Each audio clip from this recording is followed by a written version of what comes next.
Mantan Kepala Divisi dan Profesi Pengamanan Polri Irjen Verdi Sambo telah ditetapkan sebagai tersangka dalam kasus pembunuhan Brigadir Nofriansyah Yosua Huta Barat atau Brigadir J yang merupakan ajudannya.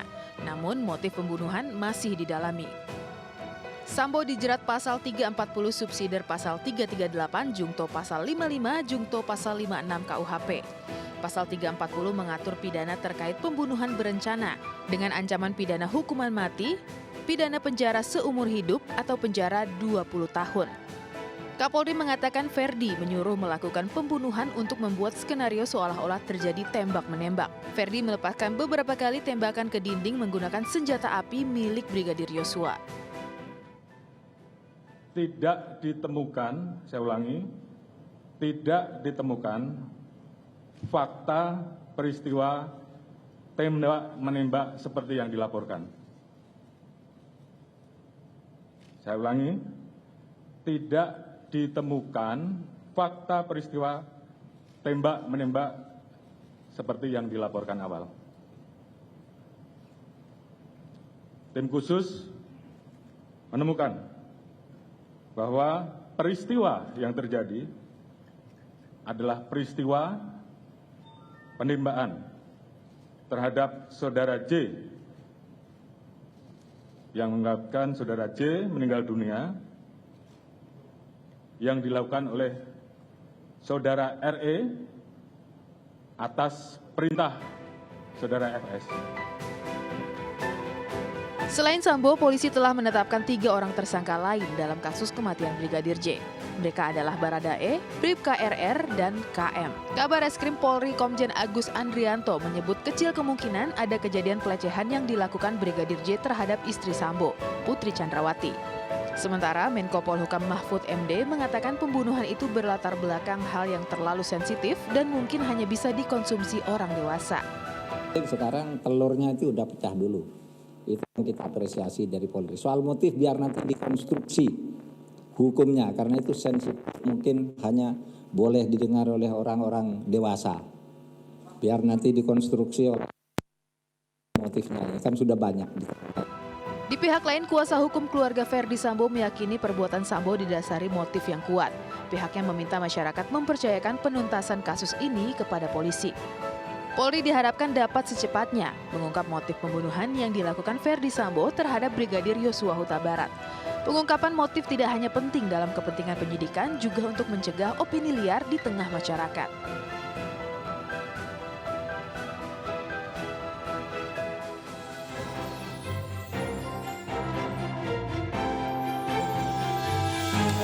Pemirsa, tim Sus Polri belum mengungkap motif pembunuhan berencana terhadap Brigadir Yosua Huta Barat yang disangkakan kepada Irjen Verdi Sambo. Seberapa sensitif motif itu sehingga Menko Polhukam mengeluarkan pernyataan mungkin hanya bisa dikonsumsi orang dewasa. Saya Ajatul Ratma, Anda menyaksikan MNC News Prime.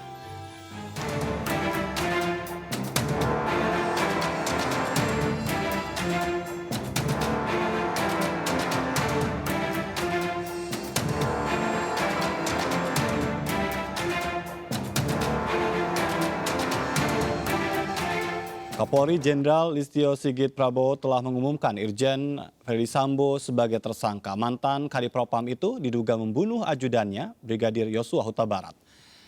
Verdi Sambo disebut memerintahkan dan menskenariokan seolah-olah terjadi tembak-menembak di rumah dinasnya di Duren 3, Jakarta.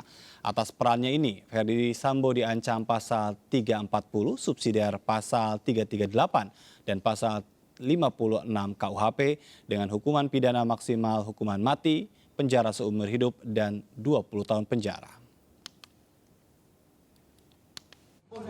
Kemudian yang kedua, saya selaku ciptaan Tuhan menyampaikan permohonan maaf turut membantu dan menyaksikan penembakan korban. KM turut membantu dan menyaksikan penembakan terhadap korban. Irjen Pol FS menyuruh melakukan dan menskenario peristiwa seolah-olah terjadi peristiwa tembak-menembak di rumah dinas Irjen Pol Verdi Sambo di Komplek Polri Duren 3. Berdasarkan hasil pemeriksaan keempat tersangka, menurut perannya masing-masing, penyidik menerapkan pasal 340, subsidiar pasal 338, junto pasal 55, 56 KUHP dengan ancaman maksimal hukuman mati, penjara seumur hidup, atau penjara selama-lamanya 20 tahun. Pemirsa, penasehat ahli Kapolri Fahmi Alamsyah mengundurkan diri dari jabatannya. Pengunduran diri ini usai beredar kabar dirinya terlibat menyusun skenario baku tembak di rumah Ferdi Sambo.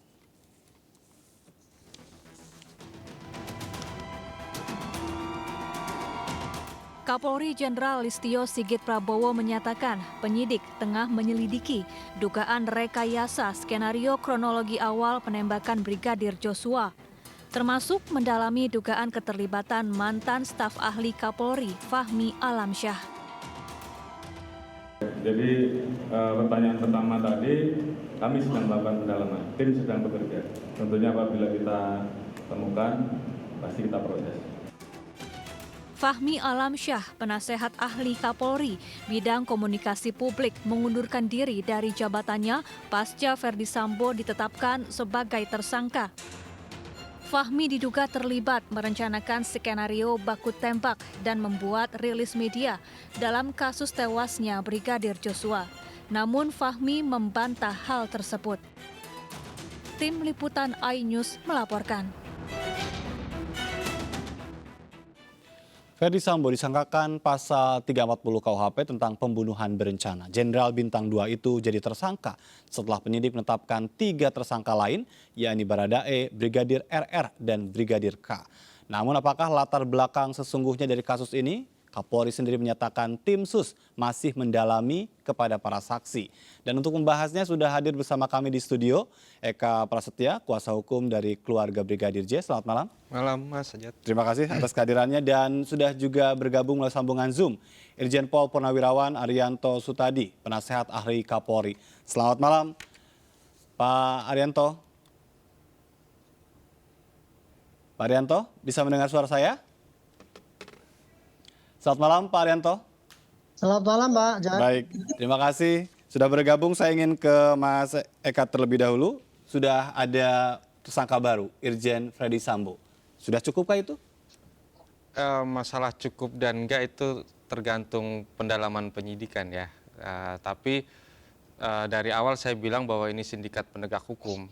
Jadi jangan pernah berhenti di Ferdi Sambo karena masih ada 31 orang lagi yang terperiksa. Apakah mereka terindikasi terlibat dalam satu rangkaian tindak pidana atau enggak, itu kami serahkan pada penyidik sekarang. Baik, sudah ada 4 setidaknya kan, ada Baradae, RR, Brigadir RR, dan juga K begitu kan. Tapi menurut Anda, apakah mereka yang berada di rumah dinas itu juga patut untuk disangkakan?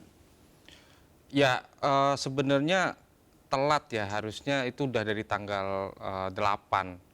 Orang-orang yang di situ harus diamankan dulu, disidik dengan benar sehingga kita bisa tahu apa mereka layak ditersangkakan atau enggak. Tapi kalau sudah jalannya begini ya, mau nggak mau PC harus dipanggil untuk dimintain keterangan karena baru Ibu PC aja yang belum dimintain keterangan secara resmi di Barreskrim. Baik, ini kan Anda melaporkan memang pertama kali laporan adalah dugaan pembunuhan berencana.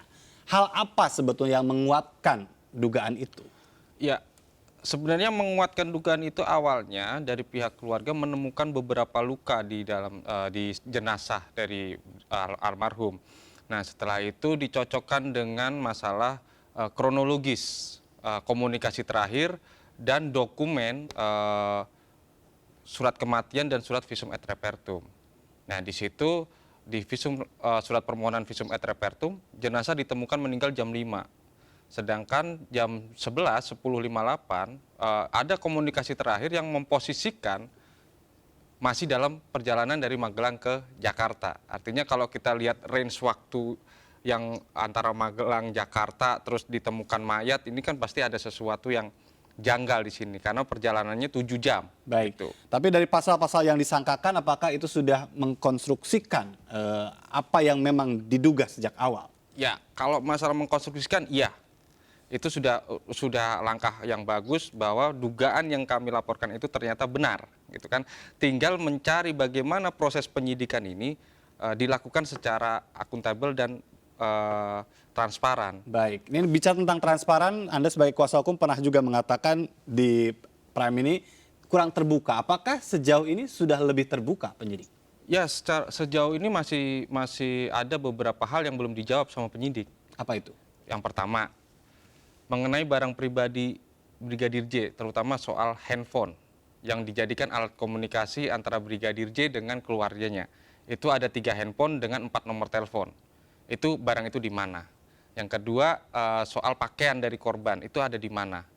Ya kan, selama ini kita mendengar di lapor, tapi kami dari kuasa hukum tidak bisa melihat atau tidak bisa berkoordinasi untuk melihat barang itu, memastikan apakah itu barangnya Brigadir J atau bukan. Iya. Itu yang pertama. Yang kedua, permohonan kami adalah setelah ekshumasi adalah prarekonstruksi. Nah, tapi dijawab oleh penyidik pada saat itu, prarekonstruksinya bukan prarekonstruksi untuk laporan kami, tapi prarekonstruksinya adalah laporan untuk tembak-menembak. Nah, sekarang terjawab sudah dengan adanya rilis dari Kapolri kemarin, tidak ada konstruksi tembak-menembak. Nah, ini pertanggungjawaban terhadap penyidikan itu bagaimana? Ini kan harus dijawab. Ini apakah penyidik sebegitu cerobohnya, ya, sehingga tidak teliti, sehingga kena prank gitu loh. Baik. Kalau bahasa anak sekarang kan kena prank nih, berarti kan itu peristiwa nggak ada semua, ya kan? Tinggal kita buktikan soal pelecehan seksual. Apakah benar ada pelecehan seksual atau belum? Sebelum kita berbicara soal motif. Baik, sekalipun sudah ada tersangka, artinya dari pihak keluarga Brigadir J sejauh ini masih ada sebuah pertanyaan-pertanyaan yang sangat mungkin itu menjadi bahan untuk tidak bisa diungkapkan secara juga terbuka di pengadilan nanti. Ya, jadi kita belajar dari kasus kopi sianida, ya kan? Konstruksinya adalah waktu itu langsung ke motif, bukan ke proses penyidikan yang benar, ya kan? Sehingga di pengadilan nggak satu pun itu yang bisa membuktikan bahwa memang Jessica yang membunuh, tapi kan tetap dihukum 20 tahun. Nah, jangan sampai kasus ini begitu gitu loh. Jadi penyidikannya dulu harus benar nih. Baik. Gitu. Dari cara pemeriksaan saksi, alat bukti, ya kan, baru prarekonstruksi, rekonstruksi, sehingga ini kan ujungnya nanti jadi berkas yang dibawa ke kejaksaan untuk disidangkan di pengadilan. Nah, makanya kalau dalam proses awal dari olah TKP aja kemarin, mohon maaf, mungkin saya agak berantakan sampai prarekonstruksi, berarti kan ini harus dimulai dari awal. Baik. Saya ingin ke Pak Arianto nih, kalau berbicara tentang penetapan tersangka terlebih dahulu. Ferdy Sambo akhirnya menjadi tersangka dan disebut sebagai dalang dalam peristiwa ini. Iya. Silakan Pak Arianto. Saya boleh nggak mengulas kembali ini mengenai masalah ini dari awal, Pak? Silakan. Karena kalau langsung dipotong dari belakang ini publik jadi bingung, Pak. Begini ya, yang terjadi ini adalah ya ternyata ya dari rilis daripada Bapak Kapolri itu kan, sekarang udah terang benderang bahwa diawali dengan tindakan Bapak FS itu melakukan tindakan yang diduga menghilangkan nyawa orang, yaitu ajudannya, entah menyuruh atau dilakukan oleh anak buahnya di bawah tekanannya. Ya. Nah, kemudian setelah itu terjadi, kan beliau ini mencoba untuk panggil anggotanya untuk menghilangkan TKP, merusak TKP, yaitu dengan menembak ke atas gitu kan kemarin itu kan. Ya. Itu artinya ingin membelokkan TKP, olah TKP gitu. Itu yang terjadi. Jadi kita jangan kok olah TKP-nya pertama berantakan. Bukan berantakan lagi, itu memang direkayasa untuk menutupi perbuatan itu. Nah kan akhirnya kan setelah itu publik ribut ya. Banyak ribut, kemudian Pak Kapolri bikin tim khusus. Setelah dibikin tim khusus, diambil 4 orang itu jenderal itu ya. Dari Irwasum, kemudian Bareskrim, Bapak Intelkam, sama Kabar Reskrim ya, Intelkam siapa lagi tuh? Pokoknya Pak Kapolri memimpinnya kan. Dimulailah penyidikan yang sebenarnya kan gitu. Nah penyidikan pertama kali itu terganggu karena ada keberadaannya ada Bapak FS itu yang tadinya kan merekayasa kasus itu kan. Gitu. Nah setelah itu kemudian kan di nonaktifkan tuh. Nah setelah itu tidak ada di situ penyidikan jadi bisa lurus. Makanya dulu prarekonstruksi yang pertama kali itu masih di bawah naungan Pak FS itu, sehingga prarekonstruksinya diteruskan yang lama itu, yang rekayasa itu. Iya. Kejadiannya begitu, Pak. Jadi Baik. kalau yang belakang ini sudah lurus, ternyata ya memang dia tersangkanya kan, gitu. Baik, tapi Pak Arianto, yang menjadi pertanyaan pada saat sudah menetapkan EWS sebagai tersangka, penyidik masih belum menyimpulkan apa motifnya. Ya kalau motif itu kan gini loh Pak ya. Kalau setahu saya ya, kalau dalam pengusutan pidana itu kan berangkat dari TKP, Pak. Iya. TKP, kemudian lihat barang bukti, dianalisis, saksi-saksi dikumpulkan, apa yang terjadi. Tapi ini sekarang yang terjadi kan TKP itu sudah bukan TKP yang murni kan. Iya. TKP udah dibersihkan, dikasih rekayasa begini itu. Jadi tim khusus kan harus mencari ulang ini apa yang sebetulnya yang terjadi TKP sebelumnya itu apa gitu. Nah ini didapat dari mayoritas adalah saksi-saksi yang terlibat itu. Iya. Untungnya Baradae itu mau ngaku kan. Jadi dia kan bisa digali keterangannya dari itu. Nanti akan direkonstruksi kembali Pak dari itu. Jadi otomatis ya dengan kesaksian daripada Baradae Pak, yang nyuruh adalah bos saya gitu. Otomatis sudah ada bukti awal itu. Baik. Cukup untuk FS untuk menetapkan jadi tersangka. Perkara nanti perbuatannya kayak apa, apakah direncanakan itu didalami lagi Pak, dengan mendalami saksi-saksi yang sekarang sudah diperiksa semuanya itu gitu. Ya, Pak. bagaimana Nah, kalau udah itu dapat ya Pak, dilihat apa yang terjadi sesungguhnya, nanti akan bisa digali motivasinya Pak.